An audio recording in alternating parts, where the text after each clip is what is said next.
Ben, c'est ça que, avant de dévoiler, j'avais des peurs. Parce que mes peurs étaient plus basées sur des films, basées sur des réalités, où est-ce que la victime dévoilait, puis toutes les gens de son entourage la croyaient pas, ou ils disaient que c'était de sa faute et tout. Je voyais aux nouvelles la même chose, où est-ce que la victime avait pas vraiment sa justice, parce que soit que les preuves étaient pas assez grandes, ou c'est parce que ça s'est passé il y a très longtemps. Autant j'avais peur de raconter que j'avais peur du nom que cet événement-là avait. C'est vraiment quelque chose qui me faisait peur de savoir que ce qui m'était arrivé, c'était autant grave.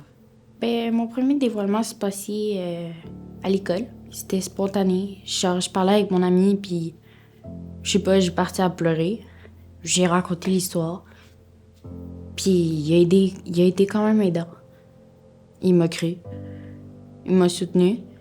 Ma mère, elle savait que je me sentais pas bien, donc elle a appelé la police de Repentigny. Puis je pense que les policiers savaient pourquoi ils sont venus me chercher, donc...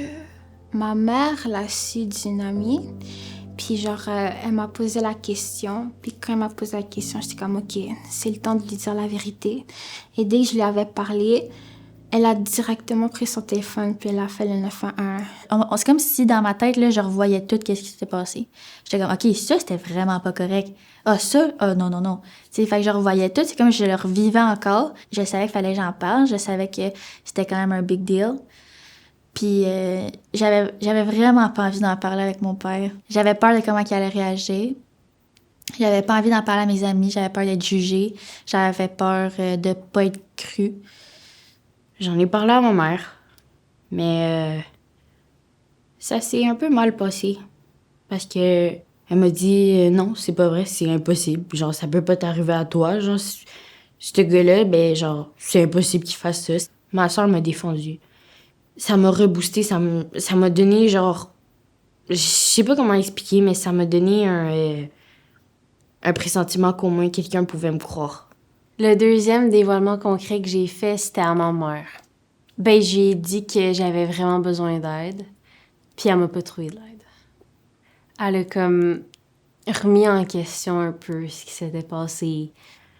On en a parlé à mon père, puis on est allé voir les policiers. Je me sentais vraiment fixée, parce qu'il y avait plein de caméras partout, puis en plus, il fallait que je raconte de A à Z ce qui s'était passé. Fait qu'il y avait des choses que j'avais enfouies au plus profond de moi, puis que là, c'est sorti. Là, en fait, j'ai été portée plainte là, pour ma dernière agression. À la police, j'ai pas vraiment été bien reçue. Les policiers m'ont regardé droit dans les yeux puis ils m'ont demandé « Mais là, t'es sûre que t'as pas fait l'amour avec lui puis t'es juste jalouse, fait que tu fais une plainte policière pour ça? » J'ai pas été forcée, mais on dirait que ça m'a forcée à retirer ma plainte. J'ai connu le Calax après le rendez-vous de l'enquêtrice. Ils m'ont dit que je pouvais avoir des services avec Calax pour me sentir mieux. J'ai pris tout de suite l'occasion, puis j'ai essayé, puis j'ai adoré, là. Mon événement le plus positif, c'est sûr que ça a été avec le Calax. Ils sont ça a été validant, puis tout. Ils prennent qu'est-ce qu'on donne, puis ils travaillent avec ça, là. Fait que c'est vraiment plus aidant que quelqu'un qui va venir chercher puis qui est pas neutre dans la situation, t'sais. Je savais qu'ils pouvaient m'aider pour ma sexualité, aussi avoir confiance en moi. C'était beaucoup avoir travaillé sur moi, ma confiance en moi, et reprendre ma vie en main. Aux parents, je dirais plus de pas les forcer à parler, parce que c'est pas quelque chose qui est facile. Je dirais peut-être de pas sous-estimer qu'est-ce qui se passe. Si certaines situations n'auraient pas été sous-estimées, il y en aurait d'autres qui seraient peut-être pas arrivées. Des fois, là, quand t'es en confiance avec un professeur, avec un adulte, là, tout peut sortir. Puis tout peut arrêter plus vite. Quand on lui dit quelque chose, d'essayer de le croire. Pas nous prendre pour des menteurs.